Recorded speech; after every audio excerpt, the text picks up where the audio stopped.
Meu nome é Camila Moreno, eu sou formada em Direito e Filosofia, sou mestre e doutora em Sociologia, tenho um pós-doutorado também na área de Bioeconomia e, sobretudo, desde 2008, eu participo presencialmente das negociações climáticas como observadora e integrante de uma rede da sociedade civil brasileira que vem atuando no tema desde 2009, chamado Grupo Carta de Belém. O tema da aula de hoje é o mercado de carbono. E o principal argumento que eu vou desenvolver com vocês aqui é chamar a atenção de que, embora o mercado de carbono esteja no centro das políticas de clima e tenha sido naturalizado como um mecanismo estrutural de financiamento à política do clima e financiamento a todo um programa ambiental e de transição verde, tanto à esquerda como à direita do espectro político, do ponto de vista de quem procura entender o funcionamento do capitalismo hoje, de como se configuram as novas formas de expropriação, de comodificação e, sobretudo, de construção de dependência, é fundamental fazer o esforço de desnaturalizar como nós chegamos até aqui, entender o mercado de carbono hoje como resultado de um processo histórico, com atores, com interesses muito bem definidos, e, mais do que qualquer coisa, entender quais os impactos e os riscos sobre os territórios, sobre as populações, para que com isso a gente possa fomentar a reflexão sobre resistências e alternativas. Bem, então, eu vou começar a nossa conversa aqui hoje primeiro demarcando o mercado de carbono como um novo momento, um novo estágio nessa fronteira, uma fronteira histórica, de transformação de coisas que não eram mercadoria em mercadoria. As mais clássicas e as mais conhecidas são a mercadoria terra e a mercadoria trabalho. O sociólogo econômico Polanyi, e além de Marx, claramente, tem uma reflexão profundamente elaborada e que chama a atenção a essas infraestruturas mentais, aquilo com a qual a gente pensa, mas sobre o que a gente não pensa, que é o processo onde muito lentamente se consolidam essas novas fronteiras do capitalismo. Então, hoje ninguém se pergunta mais quando foi que a terra se transformou em mercadoria, quando se passou a ser socialmente aceitável que se venda e se compre a terra, assim como quando historicamente também se convencionou que é possível comprar e vender no mercado a força de trabalho. Pois atualmente o que nossa geração está assistindo é a consolidação de um mercado internacional onde é possível comprar e vender o ar, não somente o ar, mas, através dele, o direito de poluir. Essa fronteira do capital natural e da transformação da natureza como um todo em ativos financeiros, ela não toca somente o ar e o carbono, que é o tema da nossa aula aqui. Ela avança sobre títulos da água, sobre biodiversidade, e sobre serviços ambientais, inclusive, por exemplo, a própria polinização. Esse é o chamado mercado dos bens intangíveis, aquilo que não tem cheiro, não tem cor, não tem sabor, não tem som, eu não pego, no caso do ar, mas que permite direitos de propriedade e permite uma cobrança, uma tramitação, uma transação nos mercados respaldada pelo ordenamento jurídico. Esse é o marco da propriedade intelectual, isso vem desde os acordos de 1995, que criaram lá a Organização Mundial de Comércio. E o caso, acho que mais tangível que a gente pode pensar hoje, em termos assim, de organização da economia, é a cobrança de royalties, a gente tem a cobrança de royalties em todos os setores da economia, mas, por exemplo, um que chama muita atenção no caso da economia brasileira é a cobrança de royalties sobre a propriedade intelectual das sementes transgênicas, que dependem hoje, ancoram o agro brasileiro. Pois bem, então, falado essa pequena introdução, do que a gente está falando, do que a gente está olhando com o mercado de carbono, é uma fronteira do capitalismo, uma fronteira que avança historicamente e que até aqui onde a gente conhece não retrocede. Vamos ao momento de surgimento do mercado de carbono como uma ideia, né? Porque tudo um dia nasce, né? A queda do Muro de Berlim em 1989 e a dissolução da União Soviética no final de 1991 marcam o fim da Guerra Fria e abre uma nova era de cooperação internacional. Talvez o momento mais emblemático dessa nova era pós-Guerra Fria, né, desse choque térmico, foi a realização no Rio de Janeiro, em 1992, da Conferência do Rio, a Conferência da Terra, onde foram assinadas a Convenção Quadro das Nações Unidas de Combate à Mudança do Clima, a Convenção da Biodiversidade, a Agenda 21. Esses são marcos lá 30 anos atrás. Sobretudo, esse momento de transição da Guerra Fria à centralidade do aquecimento global como o elemento organizador da cooperação internacional, ele marca o espaço ideológico onde a luta ambiental, onde o ambientalismo e a narrativa do desenvolvimento sustentável convergem com o ambientalismo, com o neoliberalismo, perdão, e com o chamado ambientalismo de mercado. É importante marcar que no início dos anos 90, esse ambientalismo de mercado, ele não corresponde, por exemplo, ao que eram as lutas ambientais no Brasil, talvez o maior expoente, Chico Mendes, né, onde as categorias de trabalho e a categoria de classe eram parte inerente da compreensão dos empates, dos seringueiros e da contestação, né, do processo que avançava sobre a Amazônia. O que eu estou chamando aqui de ambientalismo de mercado e essa neoliberalização das questões ambientais, tratada por diversos autores, com extensa literatura, ele trata, sobretudo, da importação de esquemas muito próprios da sociedade norte-americana, né, da americanização da política ambiental, que vão ser transportados, né, vão ser contrabandeados, eu diria, para dentro da construção da questão climática. Pois bem, após assinada, então, a Convenção do Clima, em 1992, se abre um período de 2, 3 anos, o chamado Mandato de Berlim, onde os países iam decidir, bom, como é que nós vamos pagar para reduzir emissões e combater a mudança do clima? E é nesse período que se elabora, então, o famosíssimo Protocolo de Quioto. O Protocolo de Quioto, naquela época, né, porque a gente está olhando um longo regime de tempo, a gente está lá nos anos 90, ele ainda tratava de que os países mais ricos, né, os países desenvolvidos, iriam pagar aos países em desenvolvimento para fazer esse gerenciamento das emissões. No caso, o negociador pelos Estados Unidos era o vice-presidente Al Gore, do Partido Democrata, que teve um papel absolutamente protagonista nesse processo de construção do Protocolo de Quioto, no qual a condição para que os Estados Unidos fizessem parte desse grande regime internacional era que se criassem os chamados mecanismos de flexibilização, né? Certamente vocês já ouviram sobre todos esses temas, né, que aqui começam a se enredar nas outras aulas aqui do curso. Mas enquanto os países em desenvolvimento, capitaneados pelo Brasil, propõem um fundo de desenvolvimento limpo como um desses mecanismos, né, de financiamento, a negociação acaba gerando o chamado mecanismo de desenvolvimento limpo, que traz para dentro do ordenamento internacional do clima, do regime climático, essa ideia de um comércio de emissões, né, do comércio dos direitos de emitir carbono, traduzidos como direitos de poluição. Essa ideia dos direitos de poluição, ela vem já de uma política ambiental implementada e vigente nos Estados Unidos na época, que começa lá nos anos 80 ainda, mais 10 anos atrás, onde o Estado distribuía cotas que dava o direito de poluir para setores da economia. Então, uma cota para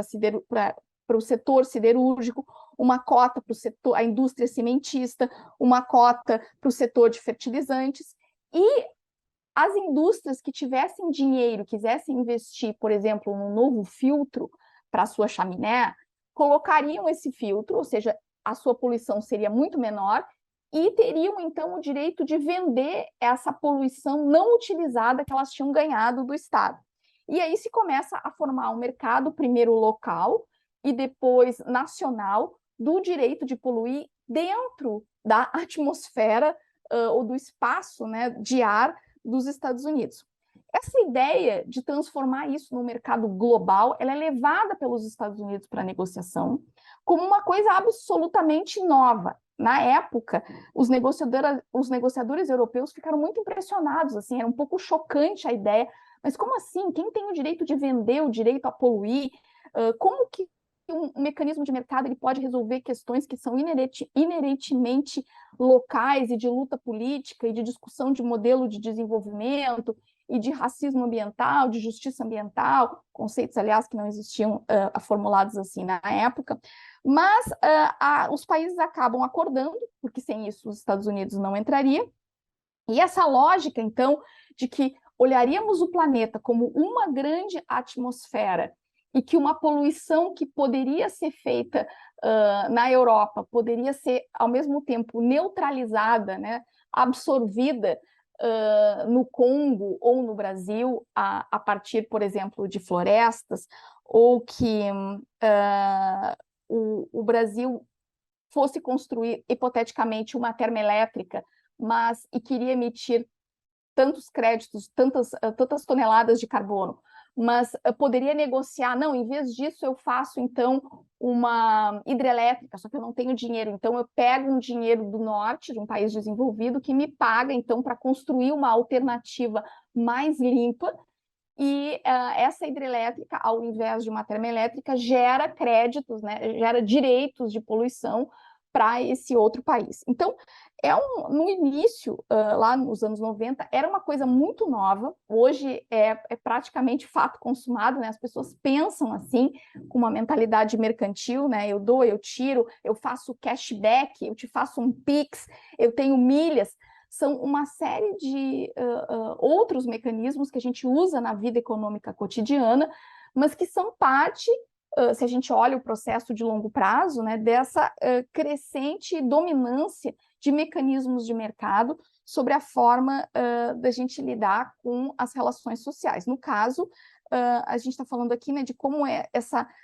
esse neoliberalismo, essa concepção de subjetividade neoliberal e de práticas neoliberais, ela vai se acoplando nas políticas ambientais. Essa ideia do mecanismo de desenvolvimento limpo, que era onde se geravam esses créditos de carbono, ela começa com lixões, com as hidrelétricas que eu já falei aqui, com plantações de árvores, de monoculturas de árvores para captura de carbono e depois fabricação de celulose, mais tarde com biocombustíveis, mas também, por exemplo, com a intubação dos resíduos da indústria de criação de suínos, por exemplo, para a captura do metano. Bom,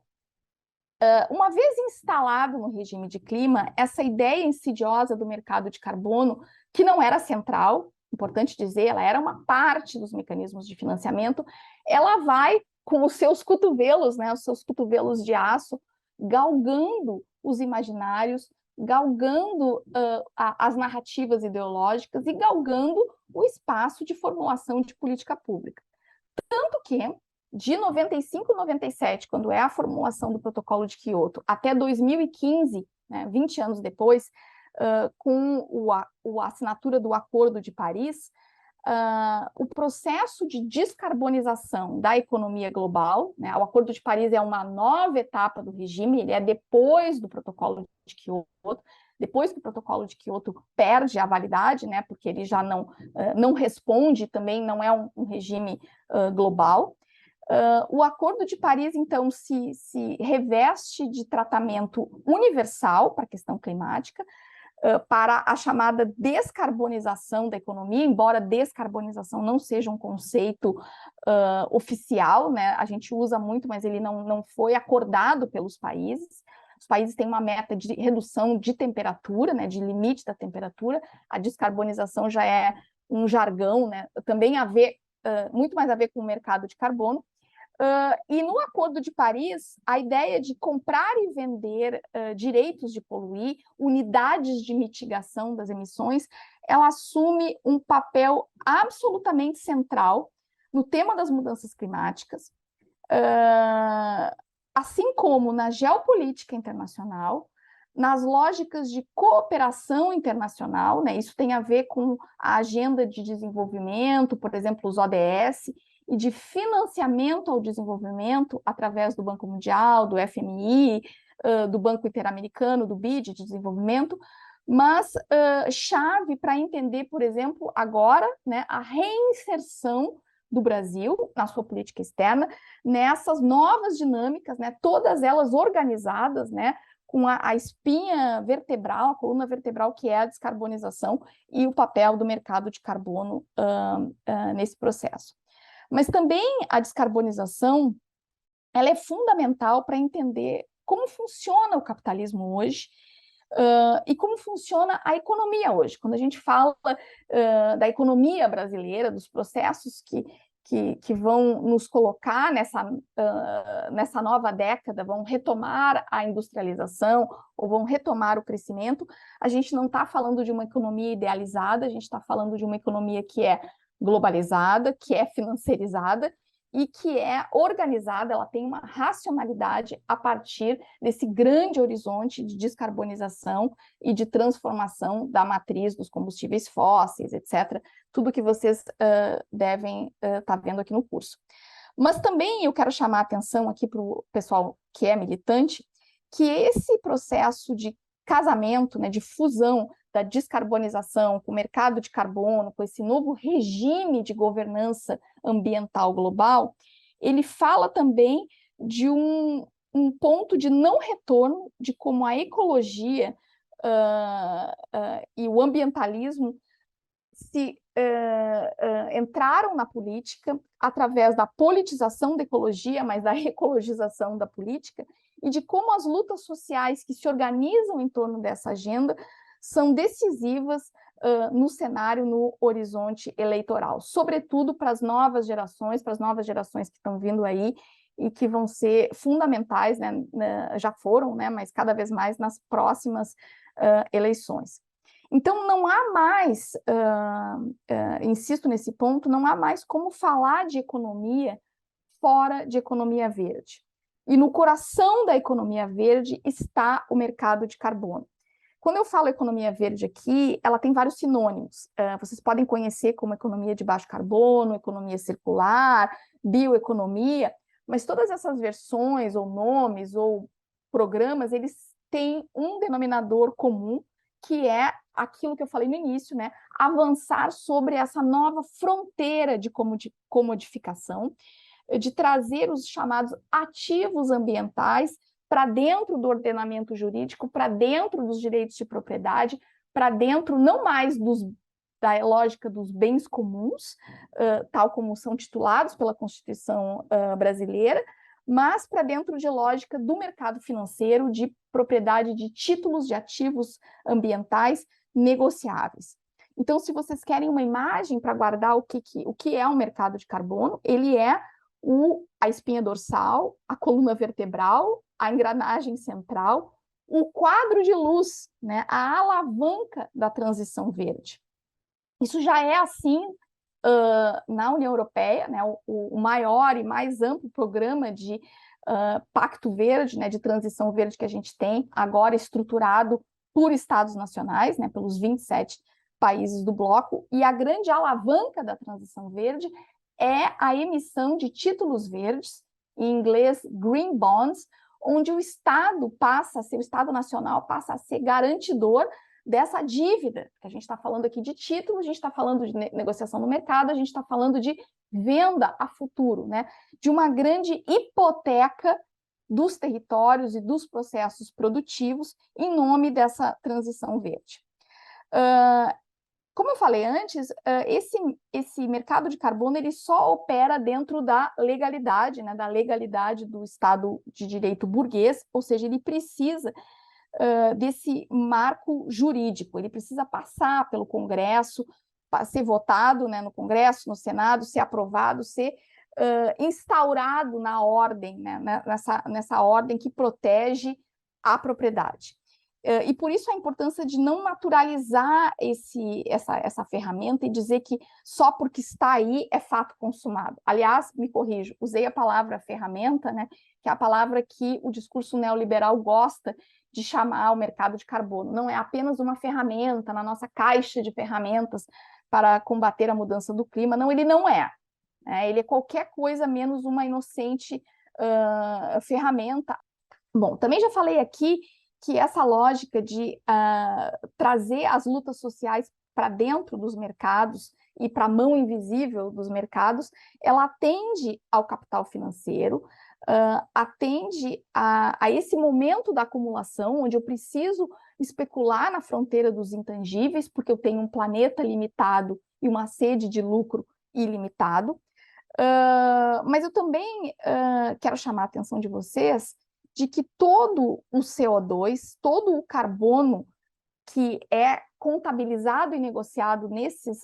mercados internacionais, ele só existe porque ele é também digital. Para aparecer no grande Excel das emissões da contabilidade climática, eu preciso casar o processo de descarbonização com outros dois processos estruturantes, né? Um da financiarização, que eu já falei aqui, né? O que está no mundo tem que estar financiarizado. A gente tem a financiarização das políticas sociais, a gente tem a financiarização dos próprios indivíduos, né? A lógica da dívida sendo estruturante dos projetos de vida e das decisões no dia a dia da maioria da população brasileira, né? Que vive atrás da dívida, dos países em si. Mas ele é também o processo de descarbonização indissociável do processo de acelerada digitalização da economia e das relações sociais e produtivas. Quando a gente fala desse processo de digitalização acelerada e que, sobretudo, ganhou uma força incomparável com a pandemia, né, e com a urgência imposta pela pandemia, onde a gente viu a digitalização da educação, a digitalização da saúde, tudo, inclusive autorizações de formas jurídicas para isso acontecer, sendo passadas, né, também sob regime de urgência, talvez sem a devida discussão com o conjunto da sociedade. Eu me refiro aqui ao processo maior a digitalização como essência da quarta revolução industrial, desse processo de automação, de casamento do maquinário fundamental para a produção. Por exemplo, estou pensando aqui no maquinário do agronegócio, né, tratores, colheitadeiras da John Deere, da New Holland, que são marcas bem conhecidas, que já são casadas com sensores da Apple, da Samsung, que já vem num pacote junto com a semente da Bayer, da Syngenta, que já ganha porque está olhando, conseguindo ver através da lente, né, contabilizar a quantidade de carbono poupado ou gasto no processo do agronegócio, direitos ou créditos junto às traders, junto às negociadoras de grãos. Então, vocês têm que imaginar um processo onde ele se dá em vários níveis, assim, ao mesmo tempo, e tem uma grande coluna vertebral que unifica tudo e que puxa, né, esses créditos invisíveis para esse grande mercado financeiro cada vez mais casado, né, com os mercados de carbono. Mas como eu não posso ver, não posso tocar, não posso sentir o cheiro, né, não posso apalpar esse crédito de carbono, ele demanda uma série não só de aparatos tecnológicos para fazer com que esses créditos, então, subam para o mercado de carbono. Ele traz os sensores, os drones, as integrações com satélites, mas ele traz também os verificadores, os auditores, os certificadores, uma série de empregos verdes, se assim se quer, que pertencem a outros países ou a companhias empresas que vão ser as destinatárias desses créditos, desses direitos de carbono comprado. A gente tem com isso observado, isso foi bastante denunciado há mais ou menos 10 anos atrás, por ocasião da Rio+20, um evento do multilateralismo da ONU, que aconteceu também no Rio de Janeiro, em comemoração aos 20 anos da Rio 92, e de onde, por sinal, saiu a agenda dos ODS, né, dos Objetivos de Desenvolvimento Sustentável, da Agenda 2030 de Desenvolvimento, onde naquela ocasião, no fórum, no fórum paralelo, né, não no fórum da ONU, obviamente, mas no território, na cúpula dos povos, né, onde as organizações, movimentos sociais e sociedade civil se reuniu, houve bastante denúncias sobre o que já acontecia 10 anos atrás e que ganhou outras proporções, que eram as restrições de uso do território e o assédio sobre as populações em função dos contratos de créditos de carbono, sobretudo na Amazônia, né, naquela época, e sobretudo sobre povos indígenas, ribeirinhos, quilombola, onde os seus modos de vida, onde o seu modo de circulação nas florestas, de coleta de borracha, de pesca, de caça, de inclusive de pequena agricultura de subsistência com roça e queima, todas essas eram monitoradas e restritas em função de contratos de carbono, onde o território estava imobilizado ou hipotecado por períodos de 20, 30, 50 até 99 anos, né? Então, como grande alerta feito e que tem sido reiterado por essas populações, é de como essa falsa solução do mercado de carbono, ela chega para alimentar o cassino financeiro, a bolha das falsas soluções e aprofundar a lógica do mercado que vai na contramão, né, na direção absolutamente oposta do que seriam as políticas públicas estruturantes garantidas para os programas ambientais com recursos do orçamento.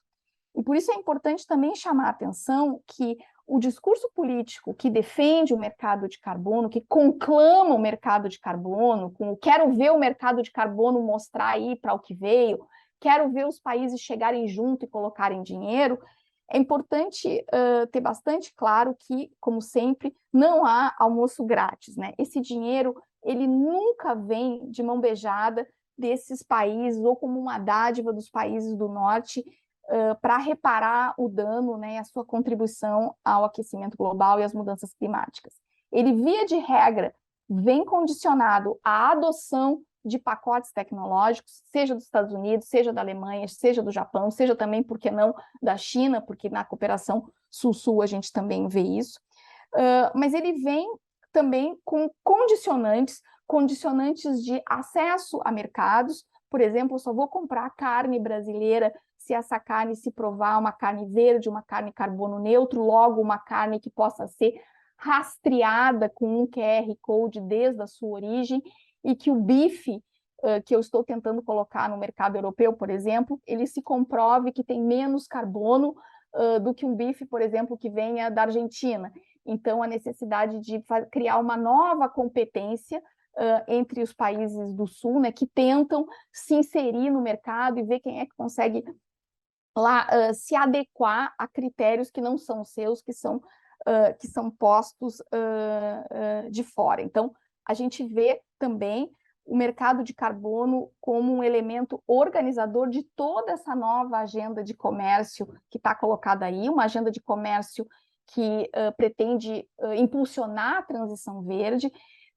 que pretende criar impostos de fronteira para medir qual carbono, qual pasta de celulose tem mais ou menos carbono, qual suco de laranja tem mais ou menos carbono, qual perfil de alumínio tem mais ou menos carbono, qual vidro blindex temperado tem mais ou menos carbono, e assim vai, para que eu possa reorganizar a produção ao redor do globo, né, e subordinar e disciplinar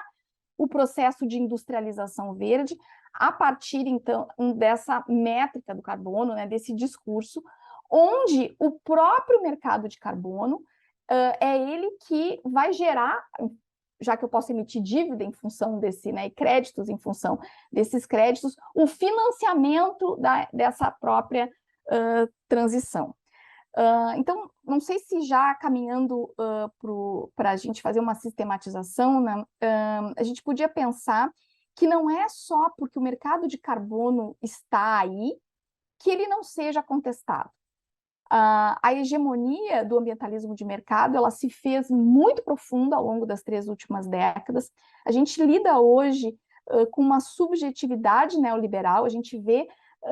naquela lógica da pedagogia da hegemonia, né, as universidades, cursos técnicos, todos eles, na verdade, repetindo, mesmo que com vozes autóctones, né, mesmo que com vozes brasileiros, uma narrativa que não é nossa, uma narrativa que atende muito mais a interesses externos, sejam diretos, sejam indiretos, seja esse processo consciente ou não, né? Mas que existe, é importante olhar, muito acúmulo no campo dos movimentos sociais de organizações que, desde os territórios, são contrários, resistem, denunciam e afirmam alternativas a essa lógica do mercado.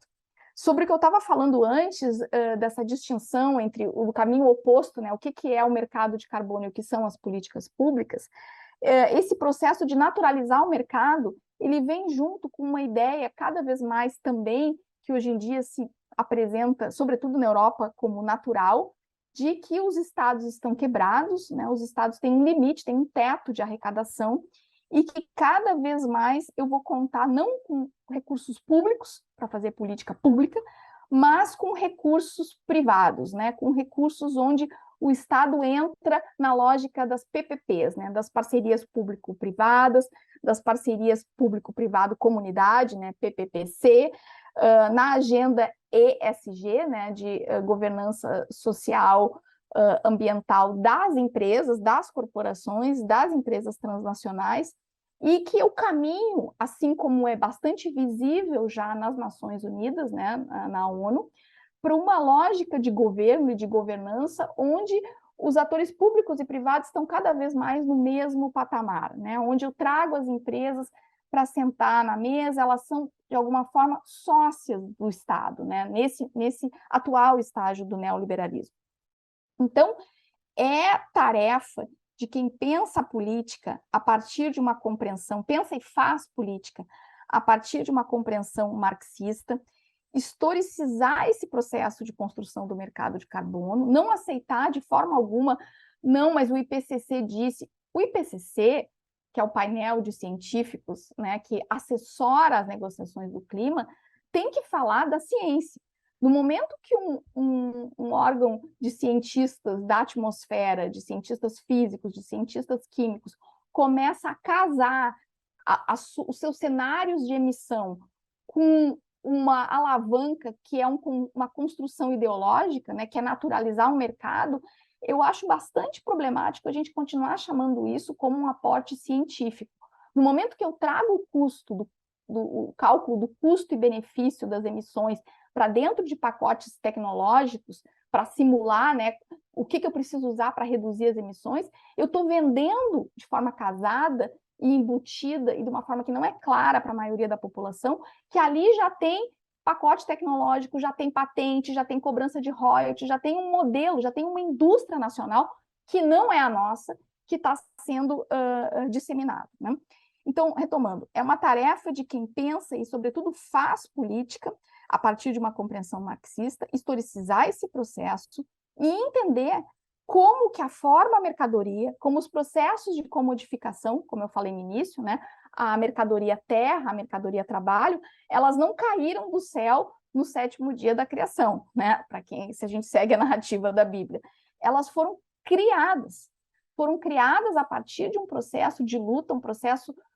e sangrento, né, de imposição do sistema do capitalismo como uma relação social global. E junto com esse processo de comodificação, a gente tem o outro lado dele, que é o processo de alienação, de como que essa relação com as lutas ambientais, que são urgentes e necessárias, mediada através do mercado, ela vai possibilitando cada vez mais uma dissociação, né? Eu não estou mais no território, eu não estou mais propondo, fazendo o empate e conformando e criando as alianças e operando na contradição nas lutas e nos processos políticos locais e eleitorais que ainda são locais, eu estou jogando a contradição para uma atmosfera global, para um espaço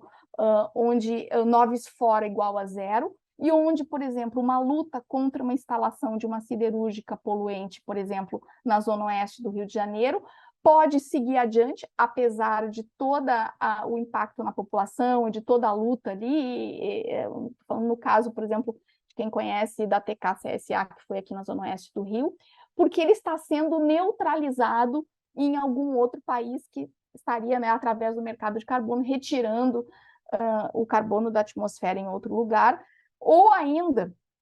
né, utilizando as artimanhas de dizer que não, aqui eu estou usando um eucalipto, que é um eucalipto geneticamente modificado e que logo produz o carvão verde, e se eu produzo aço com eucalipto transgênico, que